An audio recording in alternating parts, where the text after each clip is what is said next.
Dear friends and colleagues, please allow to introduce myself and our webinar speaker for this time.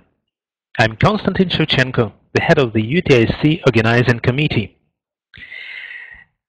And our speaker today is Gordon Husbands, the Vice President of Marketing Localization Company Wordbank, based in London. Gordon's presentation is titled Going Global: What the International Marketing Clients Need from their LSP. After the presentation, Gordon is ready to answer your questions. So please write them in a chat window on the lower left part of the screen, and we will come back to them later. And before proceeding with the webinar, let me share with you some latest news about UTIC.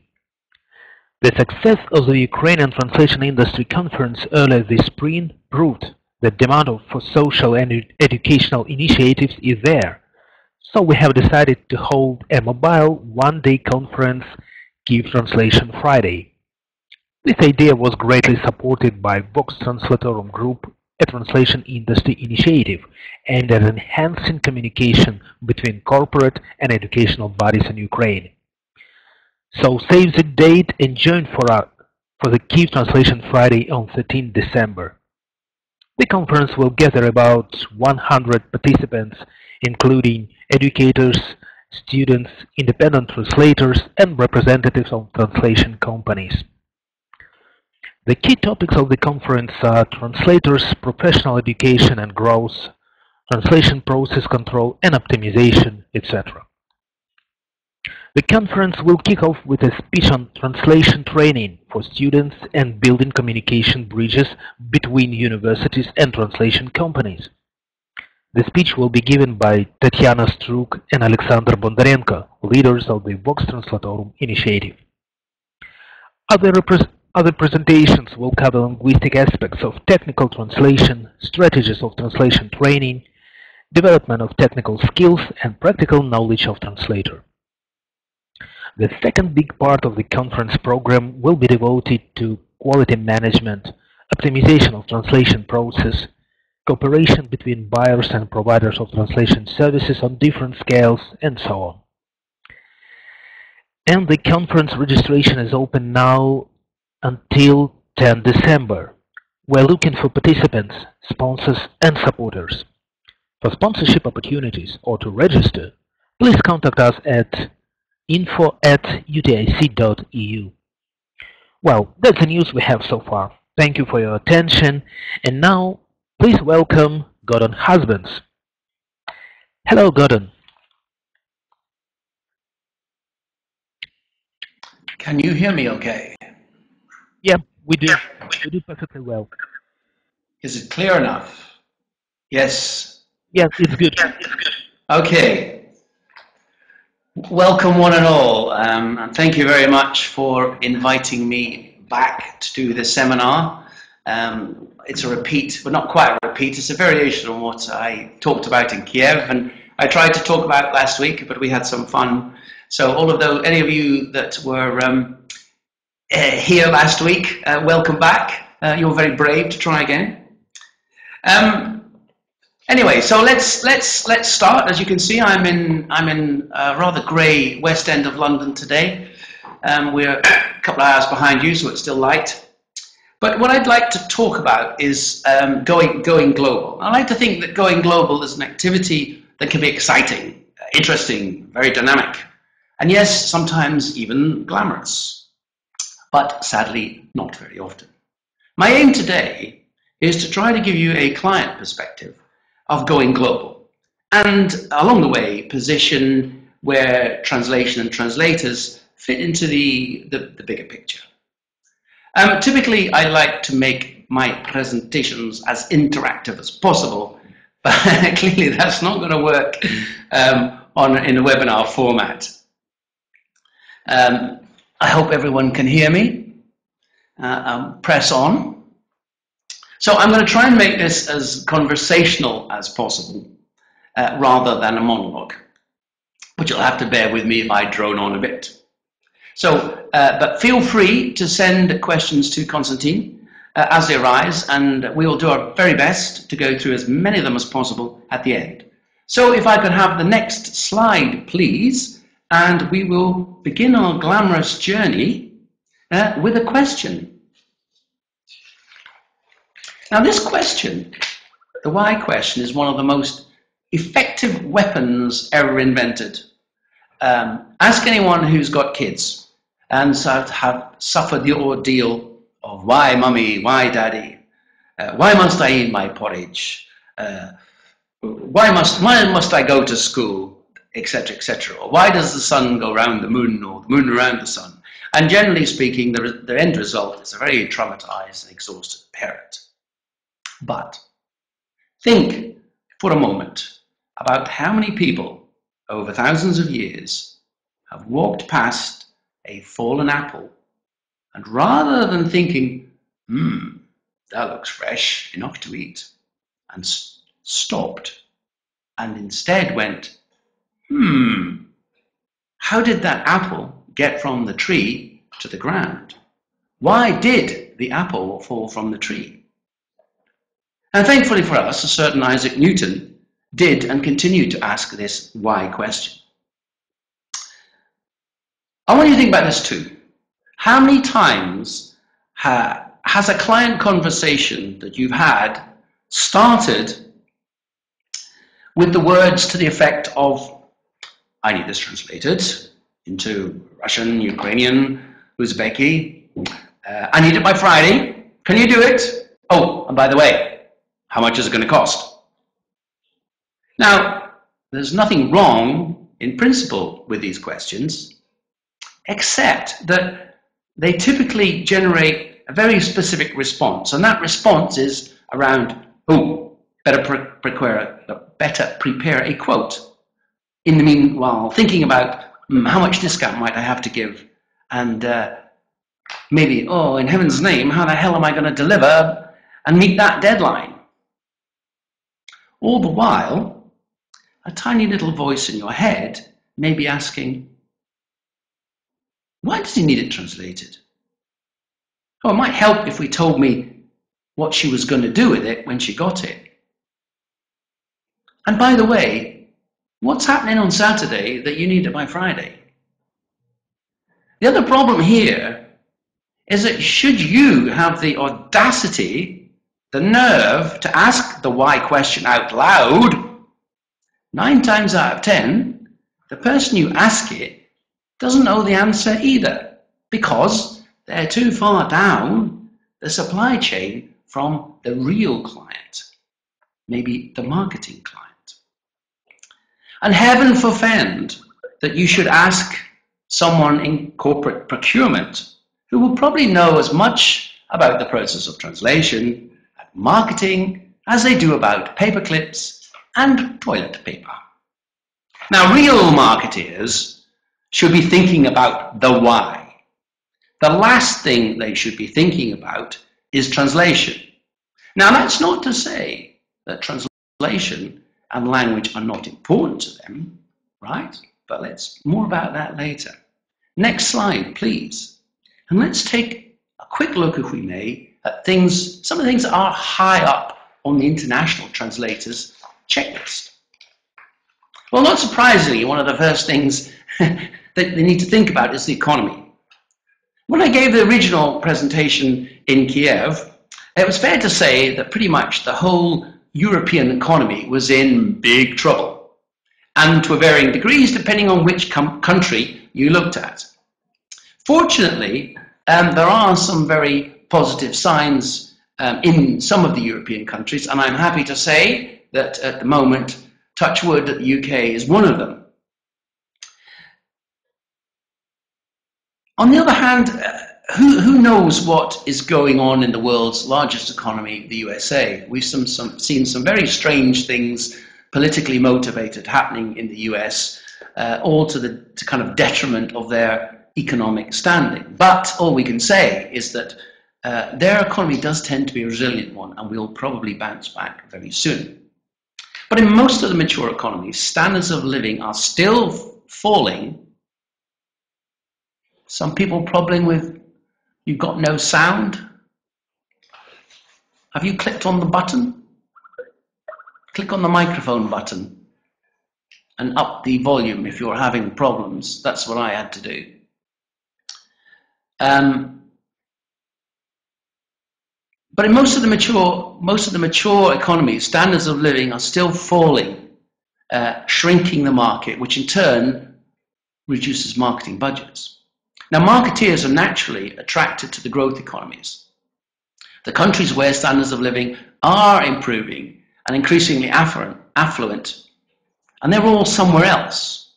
And as we probably know, it's generally speaking the countries like the BRICS where the money tends to be. And I would also add to the BRICS Turkey, Indonesia, Singapore, and all the oil-rich Gulf states. But as ever, this is a changing landscape, and from the marketeer's perspective, needs constant attention. Now, going for growth is all well and good, but the international marketeer better make sure they really understand local market conditions. They have to tailor their marketing strategy to suit the behavior and the culture, comply with the local rules and regulations, and do this at least as well as the local competition do, because they're not going to be sitting on their butts waiting for someone to come in and take their market from them. Now, none of the markets that we just mentioned, certainly for, say, a Western brand, is ever going to be particularly easy to break into, always assuming that in the first place, the product or service they're offering is price competitive for that marketplace. The third kind of area, which is I think is very relevant at the moment, is the digital and mobile explosion. Smartphones, tablets, the cloud, all these things have enabled and continue to drive a huge change in online behavior and media consumption. There is a huge appetite for e-commerce across both mature and the growth economies. For example, China is set to become the biggest e-commerce market by 2015, i.e. in a couple of years, China will be the biggest e-commerce market. More products will be sold across e-commerce in China than anywhere else, including the good old US of A. Now, e-commerce certainly offers a lower investment and a quicker way to test a new market than following the conventional, very capital or money-intensive high street retail route, i.e. opening stores and shops in town centres, etc., etc. And finally, my final kind of area to talk about today, there is the ubiquitous social media, which is everywhere. According to Comscore, in 2012, of the 46 million online users in Brazil, wait for it, 97% use social media.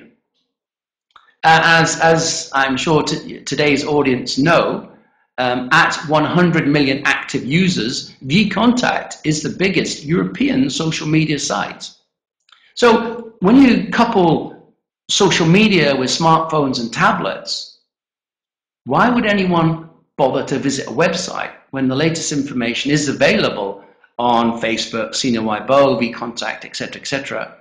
And you can order via your you can order via your Android or your Apple app on your smartphone or your tablet.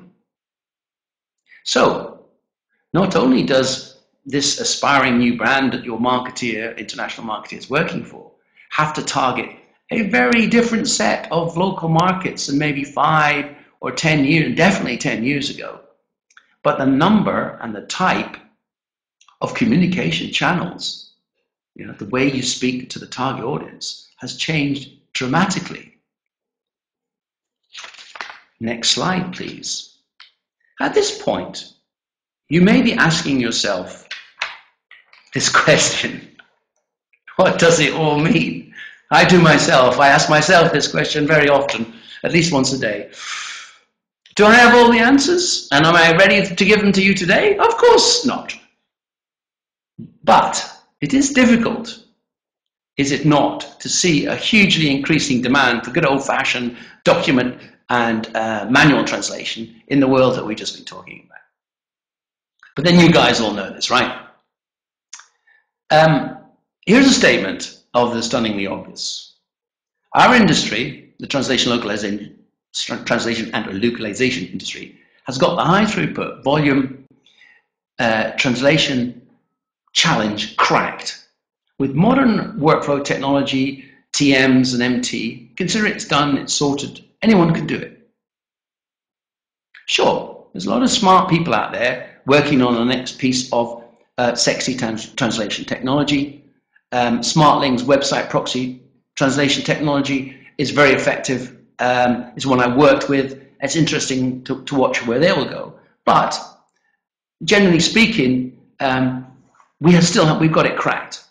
And if you listen very closely, if you listen very carefully, you can hear the sound of the corporate procurement executives across the world rejoicing and toasting the longevity of this phenomenon. So, translation service provision is now acknowledged as an off-the-shelf commodity. And we all know what commodity does to prices and what it's done to the price of translation in the market. Here's another of my several stunning statistics today. According to a recent Common Sense Advisory report, since 2008, right, the price per word of the most common languages in the world that have been translated has dropped 41.6% since 2008. So that's nearly over those, should we say, let's call it 5 years, it's almost halved.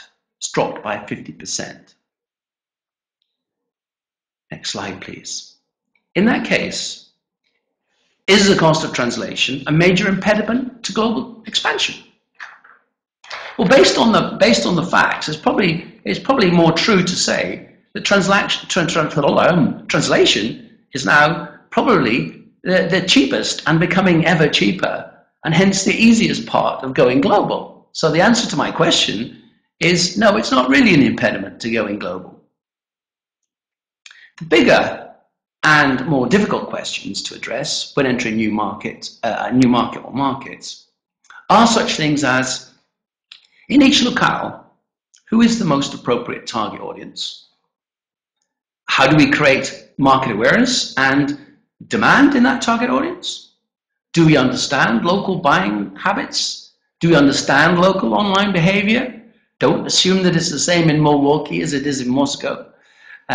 Can we therefore tailor our website and our online marketing campaigns to reach those markets? And by the way, will it be cost effective? Because you can bet your bottom dollar that they're not going to spend as much per head in Russia on marketing as they might do in the USA or Germany for obvious reasons. Marketing reasons, not political reasons. What sort of offers and at what cost will be required to attract these new customers? Clearly you can't. An interesting thing is that JC Crew, which is an American company, has just opened up in London. And there was some great social media chitter-chatter, and some Americans in London had decided to visit their favorite store, and they found out that something that was being charged at $68 in the US was being charged at £68 in the UK. Well, that's effectively a 60% increase. So clearly, the price is dependent upon the market's ability to pay. And these are just some of the things that the international marketer has to worry about. And then there's a very important aspect, which is how do you start to engage with consumers? How do you build trust? Right? How do you get referrals from people who don't know your brand or not use your product, etc.? Because until you get to a certain critical mass on a product or a new brand, right? And that's the hard bit, getting people to know and building what we call traction in a new market when you first enter it. So hopefully you're starting to get my drift here. This means that the sort of things that the international marketer does need and is going to need help with are things like local market research, surveys to get hard data on consumer behavior and media consumption. How does behavior change between, say, Moscow and St. Petersburg, and Ekaterinburg, Vladivostok, etc.? Again, you can bet your bottom dollar the demographics are different, the behaviors are different. It's understanding that so you can pitch your offer and target and reach these consumers properly. You also need to develop local branding and style guides that reflect the needs of the culture and defines the local communication voice. Certainly a good example in Britain is people don't respond well to the American style of communication. Whilst it works really well in America and in certain parts of America, you have to adapt the way you not just the words, but the way you speak in the UK to appeal to the UK audience. So why should it be any difference in any other country? So that's a very important aspect. I've shown you here a photo I took when I was in Kiev. It's at Kiev airport. I don't know if the poster's still there. But adaptation of ad copy, advertising slogans, more and more blog copy. It needs to be properly adapted to the local audience. And this is, as you know, this is a lot more than just, you cannot machine translate advertising, blogs, etc., etc., etc. This, as you will probably recognize, well, it's Range Rover Evoque because it says it on the slide. An interesting fact about this, it's a very successful campaign across the world. But a certain lady, a certain Miss Victoria Beckham of, hopefully one has heard of Mrs. Victoria Beckham, and not just because she's married to Mr. Beckham, but she was a design consultant on the development of the Range Rover Evoque, which immediately will give you an insight as a target demographic in the mature economies, who they expect to buy the Range Rover Evoque.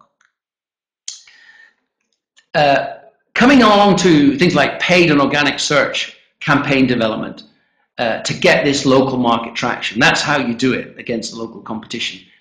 As you will know, in the Russian-speaking countries, it's quite nice in the sense that there is a Yandex Google duopoly rather than a Google monopoly, or as in China, a Baidu monopoly. So this helps to create a greater need for expertise. Your average Western search marketing person will not know how to use Yandex Metrica or Yandex Direct, even though some of it's available in English. And importantly, all search is local. So search is more about location and local knowledge and less about the actual language. If you get my drift. And platforms like vContact make the CIS, social media landscape, very different. It's more of a challenge. You can't just say, well, let's just use Facebook or Twitter. And local social media campaigns and content, they need local moderation and monitoring by native speakers, ideally in the country. So ask yourself, where should the developing aspiring brand client go to get this help? Good question. So if you can have the next slide, I'd like to move on now and look at the relationship between what we call multi-language vendors like the company I work for, and single language vendors and translators and such like. So before Kiev, the Kiev conference, I did a little bit of a walk around Wordbank, the company in London I work for, one of the companies I work for. And I went to talk to some of the staff who work with our teams, and they work on clients that need Russian and a lot of Eastern European languages. And I asked them if they had any specific problems with suppliers for the CIS country languages. And what do you think they said? Well, number one, not reading the brief and or not following the brief, not using appropriate terminology and or not using the glossary. In other words, exactly the same as suppliers in every other country. We have had bigger problems. It is the translation thing, it's done, it's established, it's a mature business. You shouldn't, as a translator, you should know what you're doing and know what needs to be done. And you don't need the likes of me to tell you, I am sure.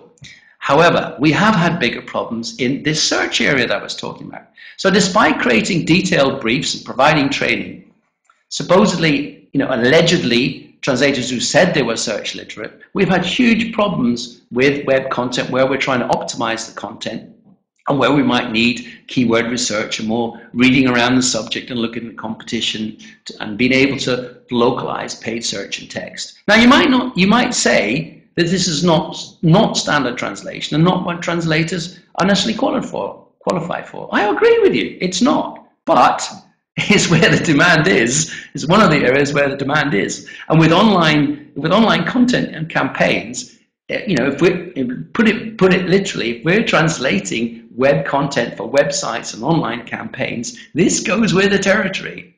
So we have to do it. So we need to go somewhere to do it. We want to find people that can do it.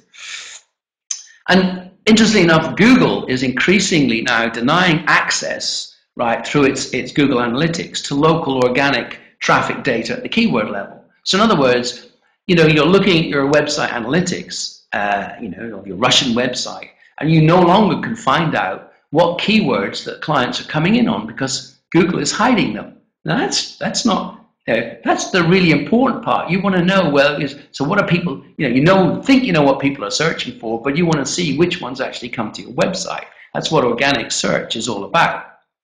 Now, so what this means is that unless you're a Google AdWords, which is like Yandex, Yandex Direct, unless you're using that, in other words, paying money to Mr. Google, then they are protecting this information from you. So again, what this means for me, as a simplistic person as I am, is that Yandex is a whole different thing, a whole different ballgame.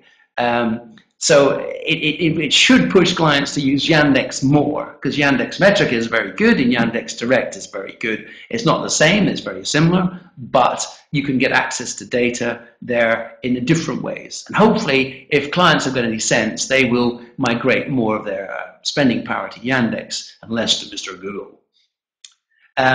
Next slide, please.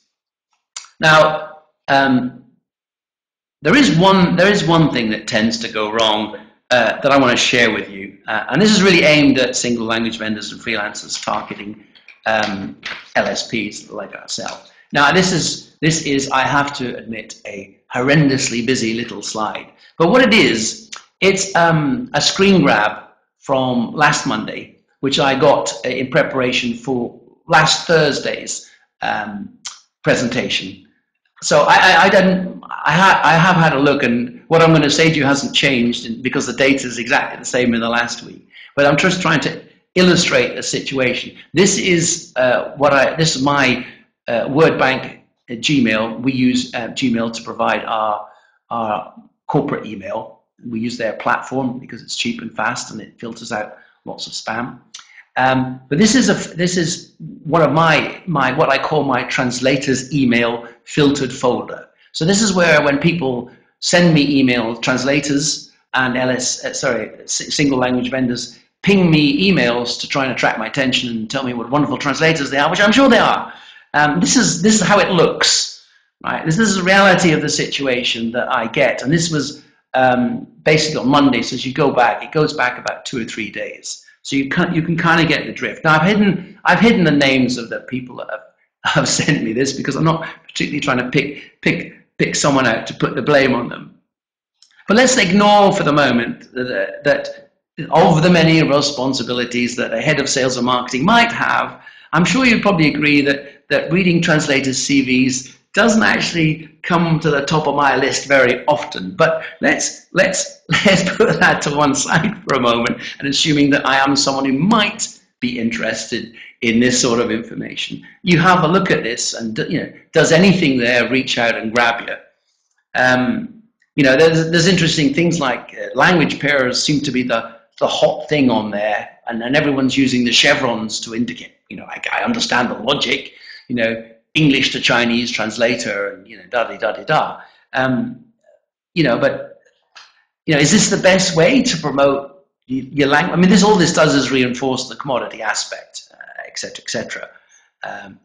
The other question I have is who is sending these emails? Do they have any idea who they're sending it to? Do they know anything about me? If they did, they wouldn't send them to me.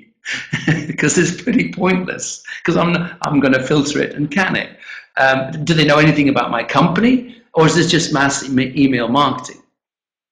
So this is an everyday experience. We all get spam. We all get junk mail. Obviously, the people sending this don't see it as junk mail. They're trying to sell what they're doing. But as we all know, that you have probably got a micro nanosecond in which to attract someone's attention, to get them to click on something, to pretend, et cetera, et cetera. You can see how the subject line and the first few words of the email, certainly the way it's presented by Google here, that's it. That's my eyes scanning that, should I actually bother to scan it, will immediately kind of see, well, I'm not interested in any of this.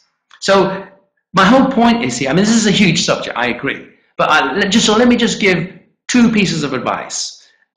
One is, if you're going to do this, and I'm not saying you shouldn't do it, I think if you do, and I'll talk about this more, if you do email marketing right, it can be effective.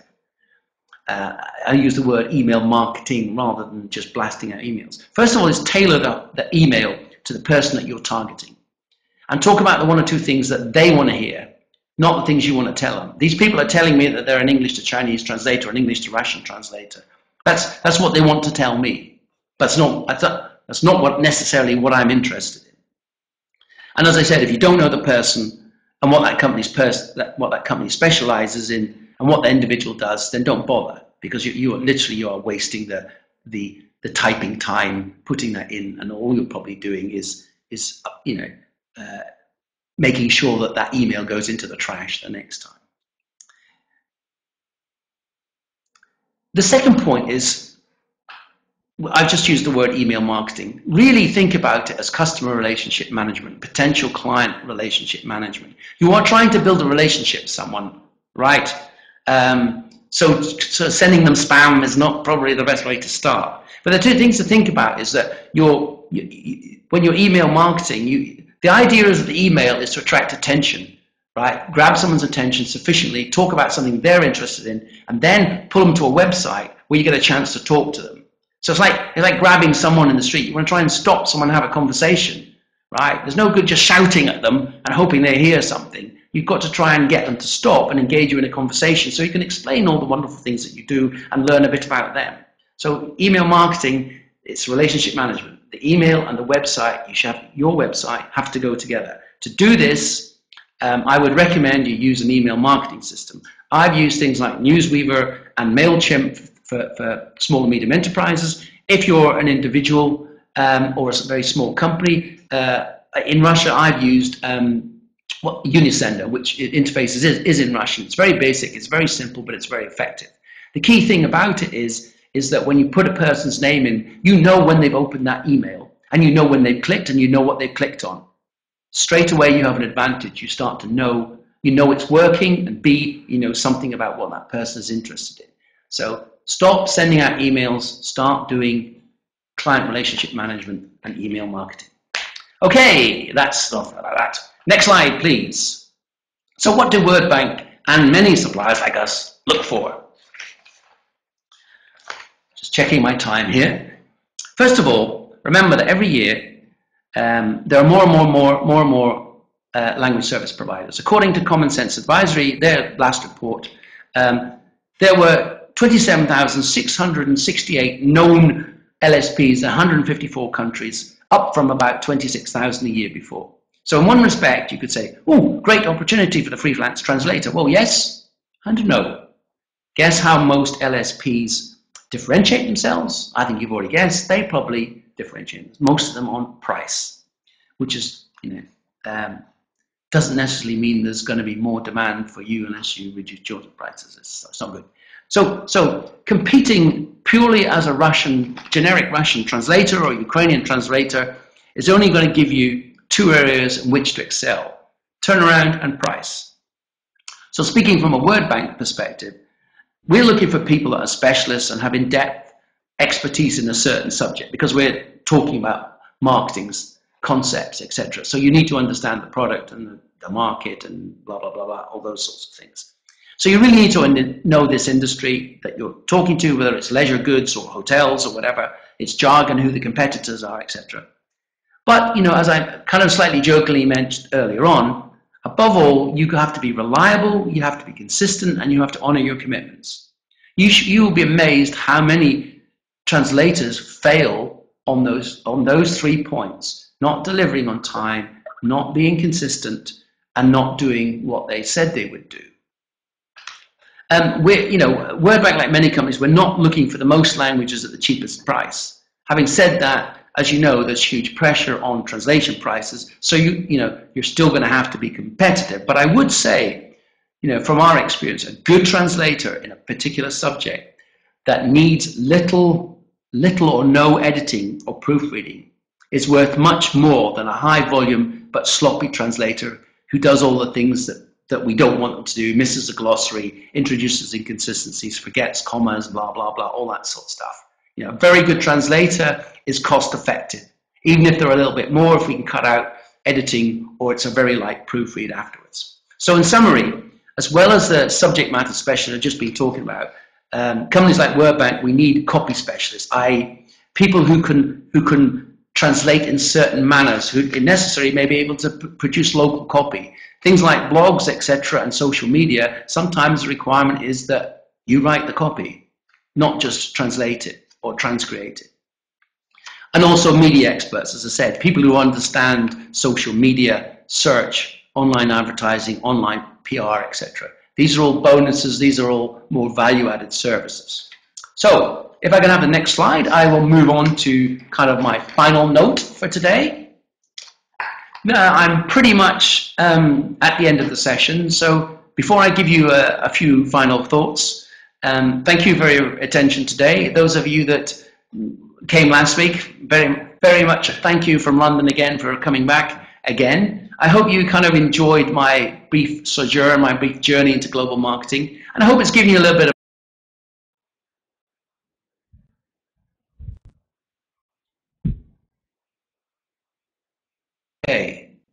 I hope that didn't, I don't know why, but my video disappeared. Maybe that's a good thing. Anyway, on this grey November day, I promised you one final thought. You might remember earlier on I suggested that this basic translation challenge, which is pretty much fixed. It's no longer black art. We don't need people in white coats or black pointy hats.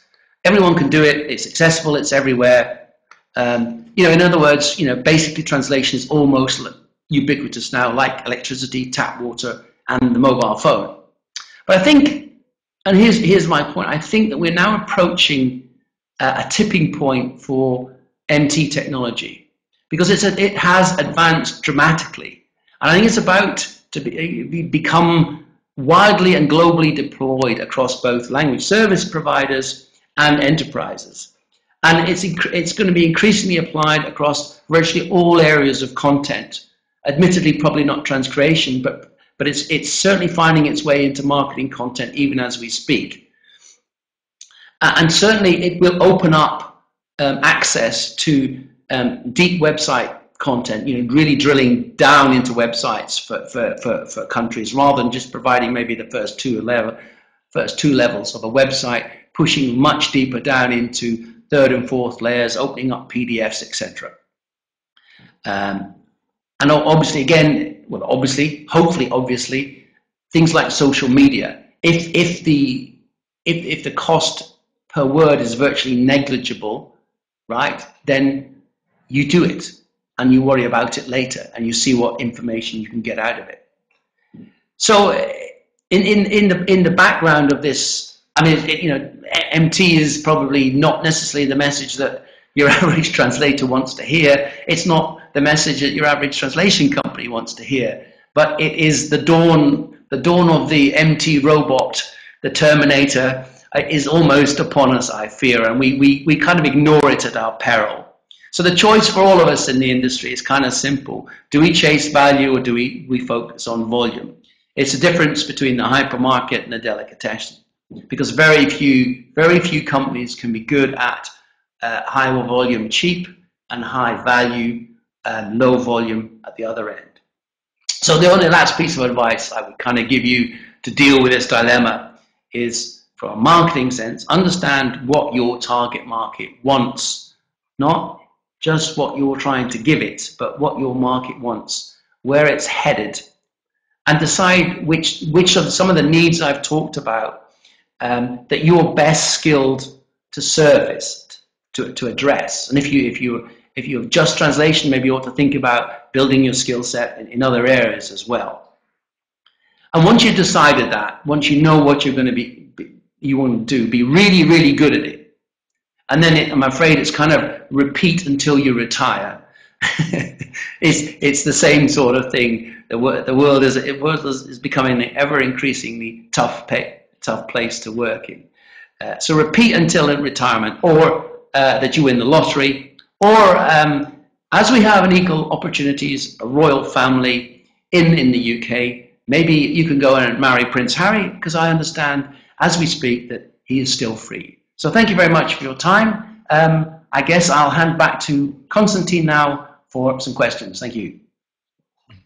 Thank you very much, Gordon, for your very interesting presentation. Thank you very much, Gordon, for your very interesting presentation. The questions you've highlighted. No problem. Yeah. The questions you've highlighted at the workshop, the professional path of each and every participant at some point.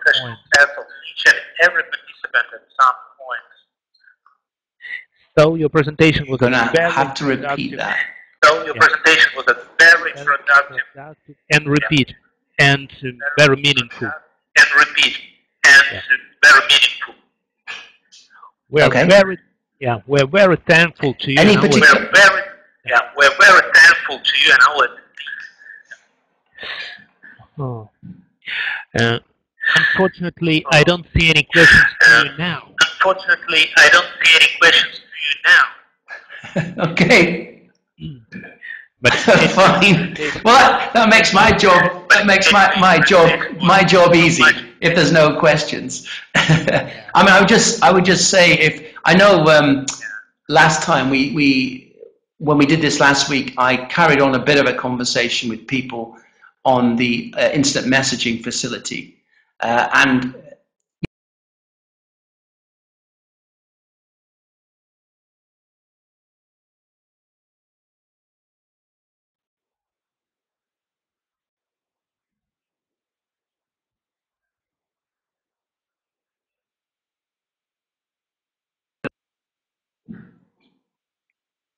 well, I'm still here. As I say, very quickly, all the LSPs are looking at MT, if not already doing it. My company is invested in it. It's a different beast. It requires different techniques, but it is going to open up a whole raft of content that people couldn't deal with before. So that's my last piece of wisdom. Okay, Gordon. Yeah.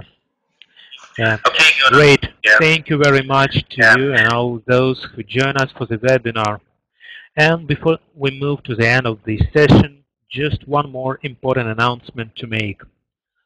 The call for papers for the UTIC-2014 conference is open till 15 December.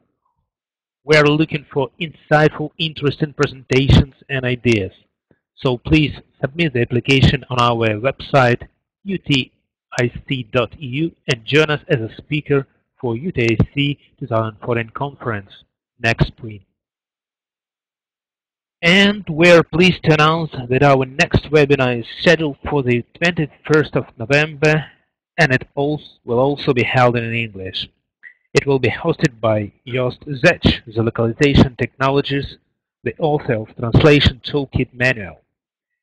And the name of his presentation is A Glimpse into the Future of Translation. We'll be talking about the changes that technology has brought into the business of translation over the years, the transformation of thinking and process that have occurred, and about the future of our industry from this perspective. So I hope you enjoyed this webinar as well. See you again, guys. Thank you very much.